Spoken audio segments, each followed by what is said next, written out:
Look, I know people aren't high on Nikola Vucevic. I thought the Chicago Bulls probably gave up a little bit too much for him. They gave up like Wendell Carter, who's probably a better player right now than Nikola Vucevic.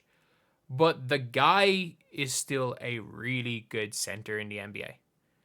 I think even though he's aged a bit, he's not the greatest defender in the world. I genuinely think that Vucevic is a really, really good, solid starter, especially for a team that needs a center. And he might be one of the best value free agents in the entire NBA. Before we get on, if you guys are new to the channel, subscribe. We are trying to hit 6.3k by the end of the day, and right now we are 11 subscribers off. I think we will go and hit that by the end of the day.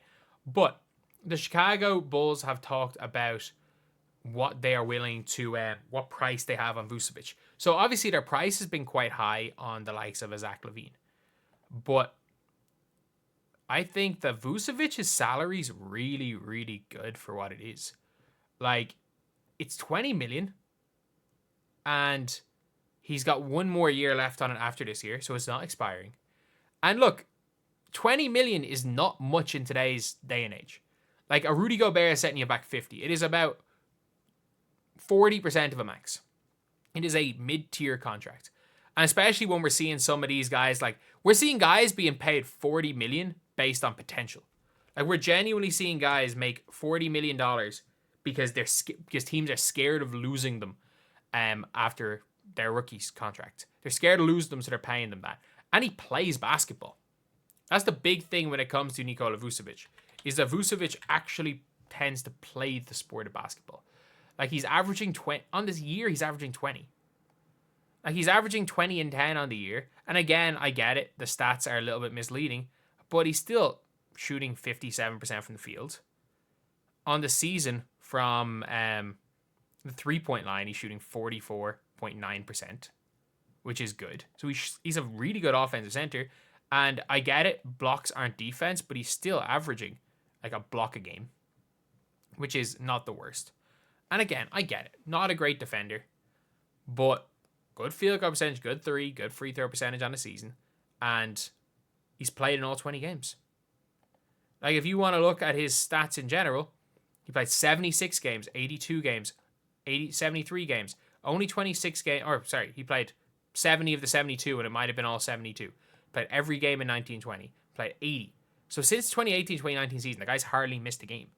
And a lot of centers are injury prone. So what do you think? A center, I get it, a little bit old, but he's not regressing as a player. He's still giving you an efficient 20 and 10. Offensively, he's a fantastic center. He's going to be a spacer.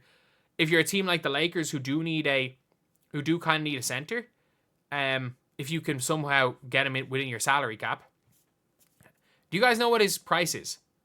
The Bulls want rid of him so much because they're just trying to tank and get off the salary. 2 second-round picks. 2 seconds. You don't even need a first to get this guy. This guy is a steal right now. The Lakers, don't fumble this. It's time. Like, you can get off and if you're the Lakers, you can probably get off D'Lo. Yeah, you can get off D'Lo. You can get off, obviously Cam Reddish is there. You can get off D'Angelo Russell to get Vucevic in 2 seconds. Heck, if you want to send him D'Angelo Russell, give him 1 second if you want to get off D'Lo, because D'Lo's expiring.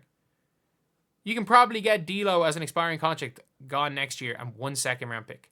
Either way, it's a second round. From Miami, yeah, this is something you want to go for. This is something that every team wants to go for. Vuce about to be OKC's third string center. Imagine. 2 second rounds, he's cheap as hell. I would take him over Nurkic, but the salaries don't match. If your team can match the salary of Vucevic, and you can get him, because he's not an expensive player. Like, he's earning what? Like 15 million less a year than Isaiah Hartenstein, and I like Isaiah Hartenstein, by the way. But like, he's not being he's at market value. And there's very few players in the NBA that are at market value. The amount of players getting paid like superstars and they're not even all-stars. He is a really good starter, solid player, and 2-time all-star who hasn't really regressed as a player, who is getting paid like a solid starter. He's getting paid what his value is. And with how cheap he is, I think every team should be looking to get onto him. They're basically getting rid of him as a salary dump. Like Reeve, Connect, Braun, AD, and Vucevic. That is one of the best. Reeves, Connect. No real true point guard, but that's one of the better. That might be the best 2K starting five in the league. If you're playing 2K, that might be the best starting five in the league. But the Warriors would be an interesting one. Because I just like what the Warriors can do with anybody. The Pistons trade for the Voos for the sole reason that Durant won't have to guard him anymore. No reason he's not a Laker. And everybody's saying there's no reason he's not a Laker. If you're Miami, no reason he's not a Heat. If you're if you're Golden State, you might be saying there's no reason he's not on your team. This guy is absolutely fantastic. But again, obviously, bad trade. Yeah. To be fair, Franz got booed on draft night. So we can't say that, like, we can have to use hindsight for Franz. People thought Franz literally got booed on draft night. And Wendell Carter wasn't great for the Magic. But I do have to say, though, an absolutely superb trade for Orlando.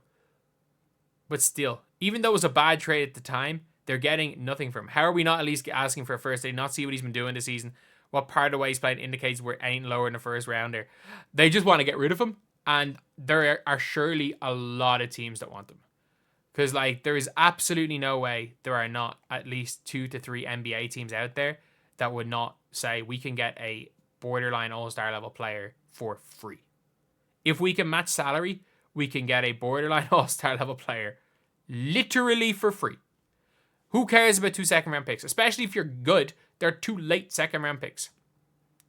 I know. Maybe if Lakers gave up their pick last year, they couldn't have drafted Bronny James. And there are good picks in the second. There are good players in the second round. But if you really want the second-round pick and you're annoyed about trading your one away, just go and pay a team for their second-round pick.